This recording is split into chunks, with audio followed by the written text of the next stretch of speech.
Hi, hello, good morning. I'm Juliana, and this is One Foot In. And welcome to One Foot In, my paranormal channel. I want to talk to you today about reincarnation, and I ask for your patience because it is a complicated topic, and there's a lot of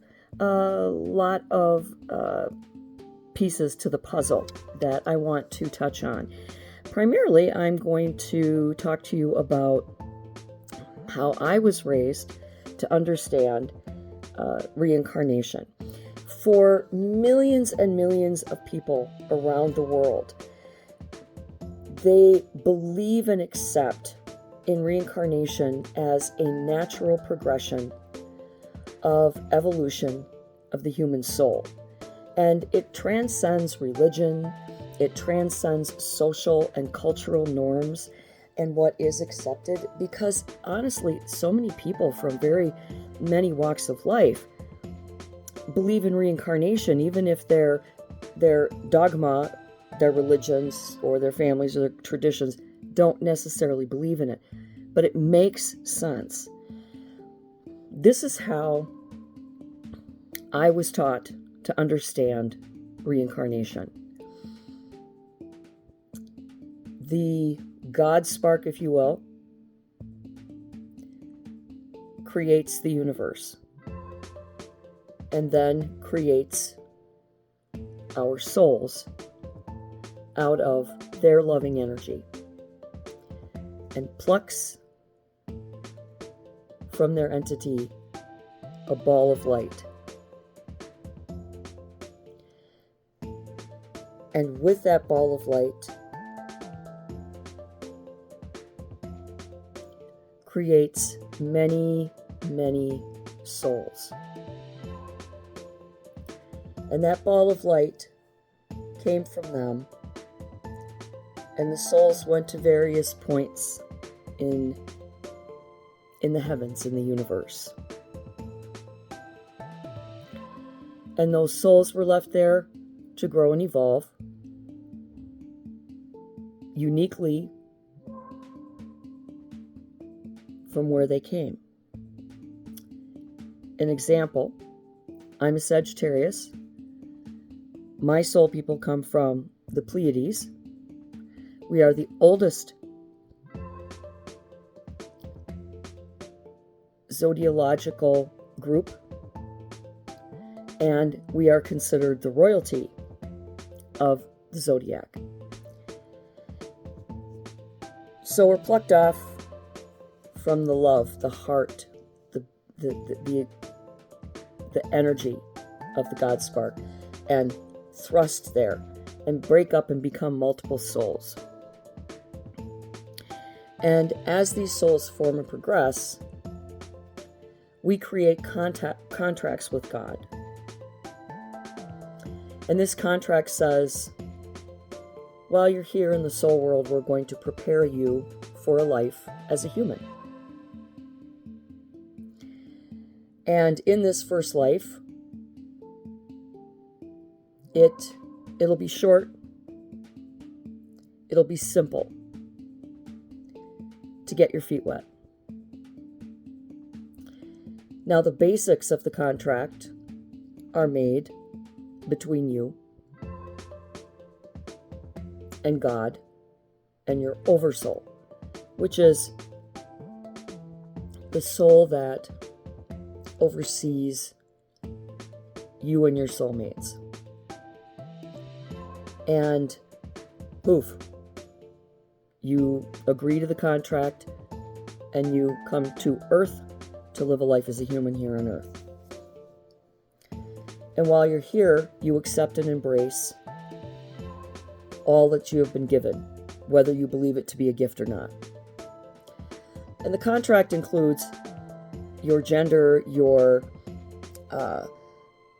ethnicity, the religion, which others of the souls from your soul family will be your parents and your siblings and loved ones.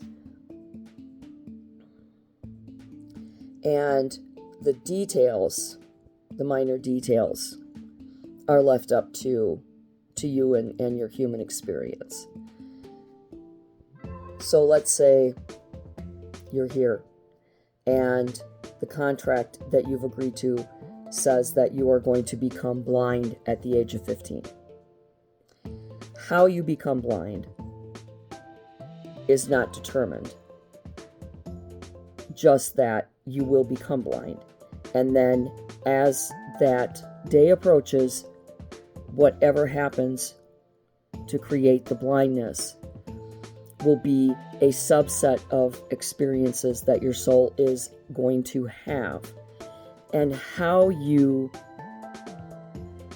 handle all of these experiences, whether they're in the basic contract or they're the subset of experiences, will determine how your next life will be led. You become blind. You become blind from illness. It's a horrible illness and your family is devastated. And you come out of the blindness and you have two choices. You could embrace it and be a person who lives your best life as a blind teenager, loving yourself and life and embracing it and accepting each day as a gift. Or you can fight it. Feel sorry for yourself, go into yourself, pick up bad habits, make bad choices, maybe try to kill yourself. And when this life is over, if you had a contract where you were to become blind at 15 and you did not embrace and make the best of that life, the agreement, the fine print of that contract is you're going to have to go through blindness again in another life. Maybe not the next one, but down the road. You're going to have to experience it because it's something that you agreed to. It's something that's in your Akashic records. Our Akashic records are every second, every moment, every word, every experience that a soul has. It's a list, a to-do list, a honey-do list. And everything that's on the honey-do list has to be experienced, but it has to be experienced, embraced, and overcome. The 12 points of your Akashic record. So let's say that becoming blind at 15 is one of those 12 points. If you embrace it and you live that life to the fullest extent and you pass on to spirithood, healthy and happy and fulfilled, the keepers of the Akashic record will check that off of your honey-do list. You won't have to experience it in any more lives because you did good in this one. Or addiction. Let's say addiction is on your Akashic records honey-do list. You have a life, you're intended to be addicted or be presented with the tools to become addicted, and you choose not to.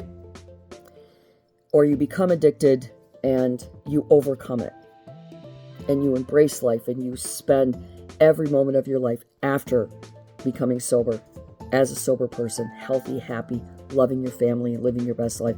That gets checked off your honey-do list. But if your addiction creates homelessness, mental illness, alienates you from your family, you commit suicide or you overdose or do something silly, then it's not going to get checked off. And think of it as each life, your initial existence, that spark that brings you into existence, that time in the spirit world you are spending is your nursery school, your daycare. You are prepping and preparing for humanhood, for becoming a human living here on earth. And talking about that contract and what experiences you're going to have and what to expect. And then your family is chosen because the other spirits from your spirit family are also prepping and preparing for their first life. And they will connect with you somehow.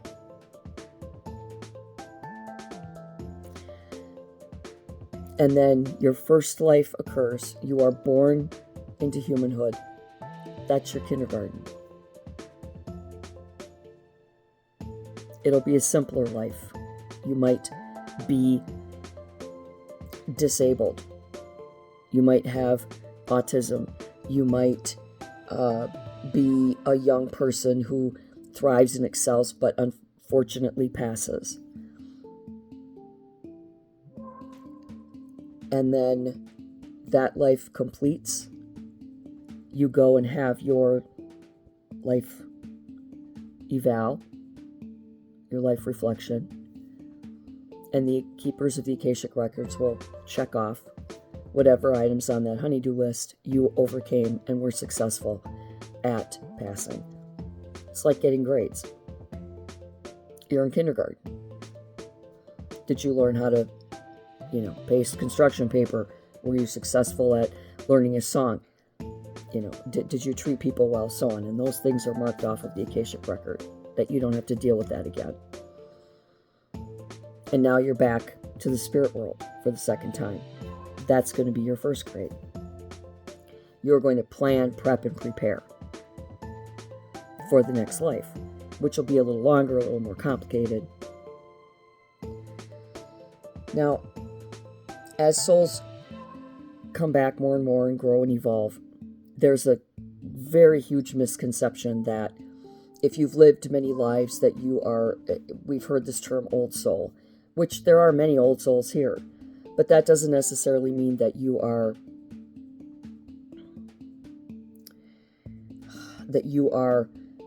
highly evolved or highly spiritual. It doesn't mean that, because you can still live many, many lives and be resistant. And remember, there are times when we have to have all of the skills and the memories of our past lives to cope with the life that we're about to begin. What if you're supposed to be a supremacist or a Nazi or some terrible thing like that? You're going to need all of the tools in your Akashic toolbox to survive that life, if it's intended for you to survive, or survive as long as you're supposed to, and deal with the consequences of that life. Because we all have experienced violence, murder, torture,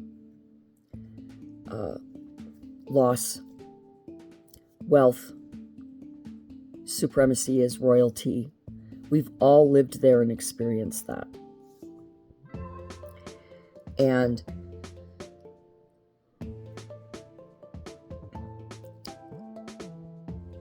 just because you're born a princess doesn't necessarily mean it's going to be a good life. Maybe you're intended to be a princess and the life is going to be horrible. And the contract would be, well, I'm going to grow up, I'm going to be a princess. The details are going to be in the time. What time in history, in human history? Where on the planet? These all are very, very important to the contract, because you have to experience being primitive. You have to experience being evolved. You have to experience being alone.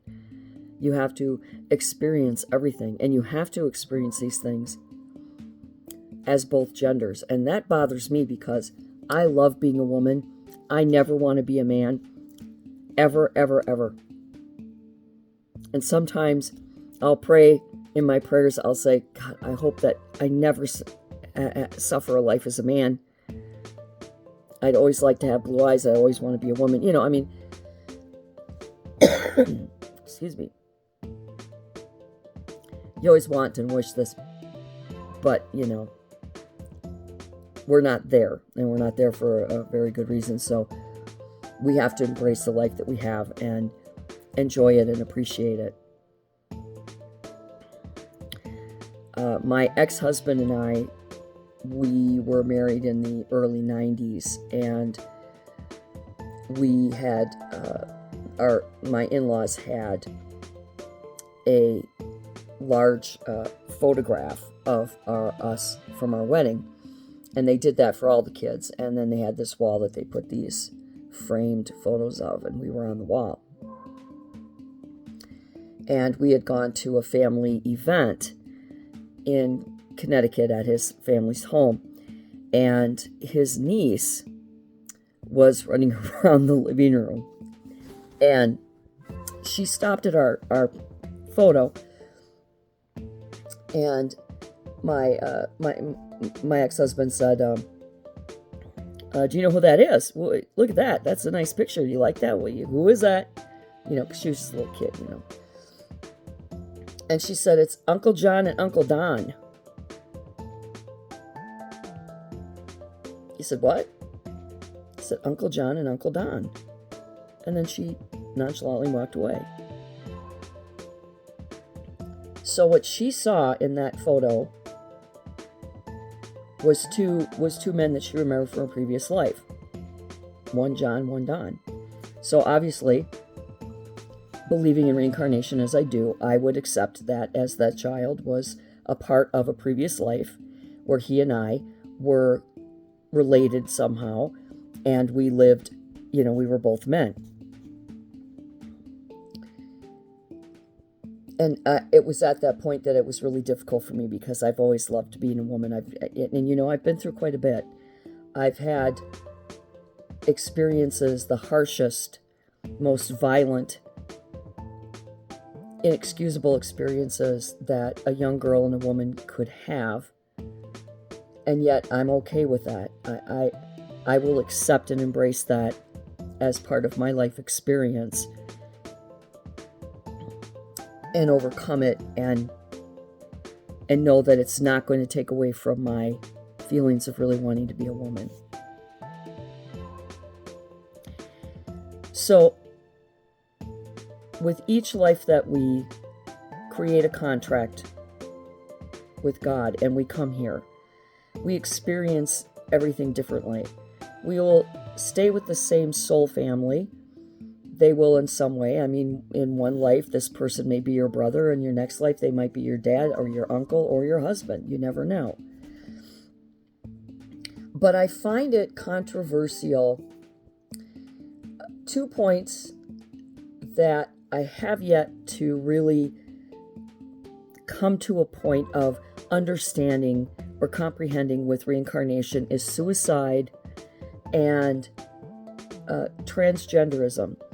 And I feel this way because I'm confused about these two things. Because is it intended in your life contract to come here and experience suicide? Or did you choose to be the one to commit suicide because your soul family, your parents, your siblings, needed to experience that deep loss? Did you make the choice in your God contract to be the one to suicide so they could have that experience and get it checked off of their Akashic Records honeydew list?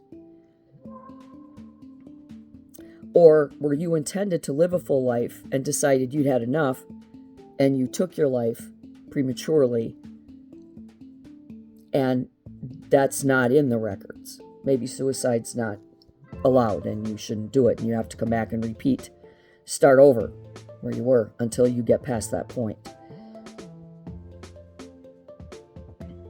Is suicide selfish? Is suicide a cop-out? Is suicide necessary? I'm not sure who it would be necessary for. So that's a question that I have. And with transgenderism, when you're born male or female, and is that contract with God that you made a contract where you are going to live this life as a man, for example, and you are going to embrace life fully as a man, whether you be gay or heterosexual, whatever, that's got nothing to do with it. Are you going to embrace this life as a man? And this is a very strong point for me, because I never want to be a man. I always want to be a woman. So what happens if in my next contract with God, in my next life, I have to be a man? I'm going to have to choose.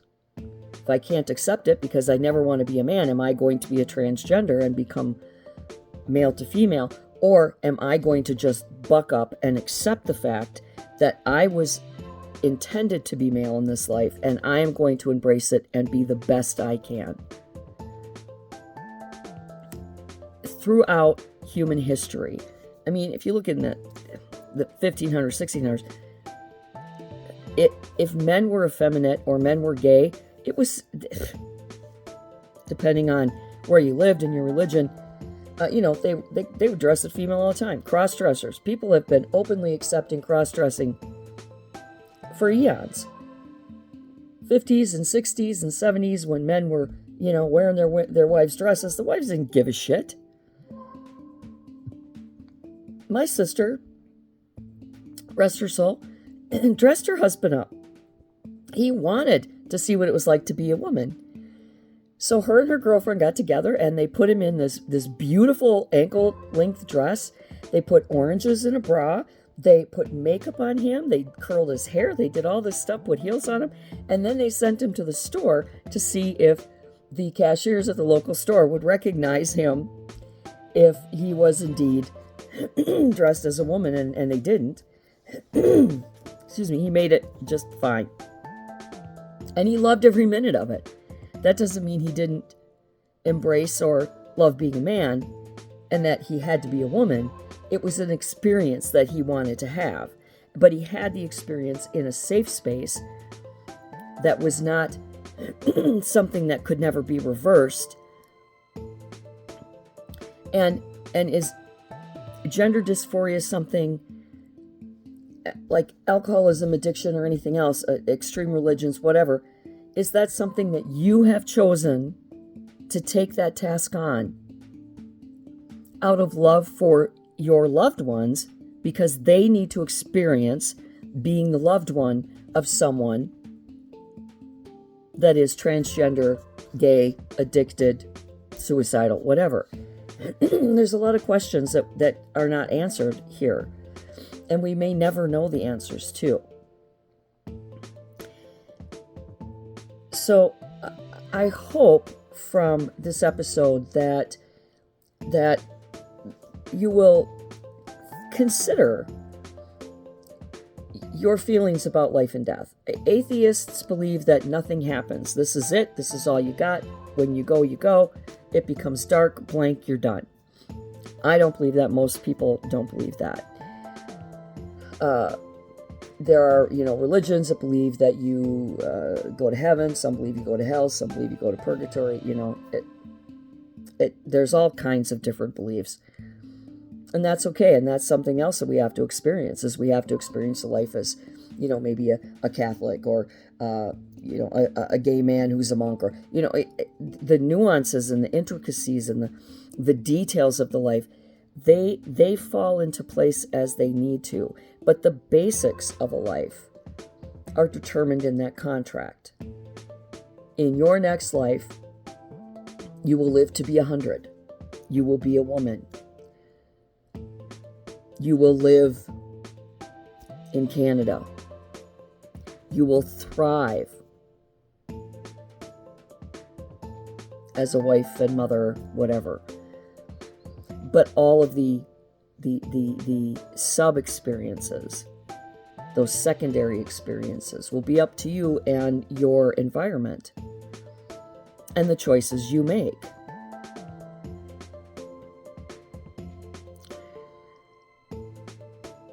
I would love to hear your feelings about reincarnation, because it is such a widespread, common, accepting theory by millions and millions of people, yet it's controversial. And I have friends from all walks of life that believe all kinds of crazy things. And it's so easy for people with ego problems to say, oh, I've lived many lives, so I'm so evolved. Just because you've lived 100 lives doesn't mean you're evolved. Everybody believes, oh, I was Gandhi in another life. I was this in another life. I was that. Well, maybe you were, maybe you weren't. I think that's purely ego, and that we will truly never know. But remember, there's, in this existence, there's only one Gandhi, only one JFK, etc. So not everybody can be that. There's all millions and trillions and zillions of ordinary people that have to live lives, and they may be ordinary, simple lives. You may experience some of those lives. I've had past life regressions twice. In those past life regressions, where I have experienced what I believe to be two of my past lives, and one of them I experienced wholly in a group setting, and the group witnessed my physical reaction when I was under hypnosis of that life. And so much of my challenges and issues to overcome in this life made sense now, because I knew what I was, I knew why. Different struggles and things that I have, and where they came from. They came from that past life, so it was really important.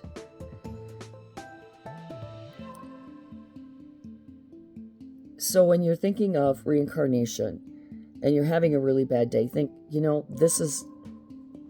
maybe this is an experience that I am supposed to have, and I'm going to embrace today. I'm going to love today, and I'm going to be good with it, because this is probably what's intended.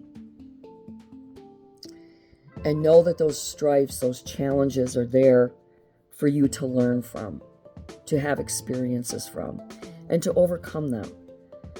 And when you're having a really bad day, if you have an addiction, or, you lost your leg or something like that, and you're feeling sorry for yourself, and you're just done, and you want to quit, and you're having a bad day, it's okay to have a bad day. But you have to get up and tell yourself, I can do this. I am better than this obstacle. And do that every minute that you can, because by the time your life is done, if you hate it so bad, if you're so miserable with this affliction, tell yourself, well, you know what? I got to do the best I can now, because I do not want to do this again. It's like with me and dusting. Get up, get it over with, because I don't want to have to do it again for another week or two. So, I'm sure there's much more to discuss, and a group of people could sit up for days and talk about reincarnation and all of the what ifs. And of course, we haven't even gotten to parallel universes, which we'll get to. But I'd like to know your thoughts. So, of course, hit that subscribe button and that bell button and that big little thumb up button there. And enjoy your day. Embrace the life that you have today. Because this is what your work is. This is your assignment. And do it to the best of your ability each and every day. Give yourself a break. Give yourself a pat on the back. Know that we have so much time here to just relax and be easy on yourself.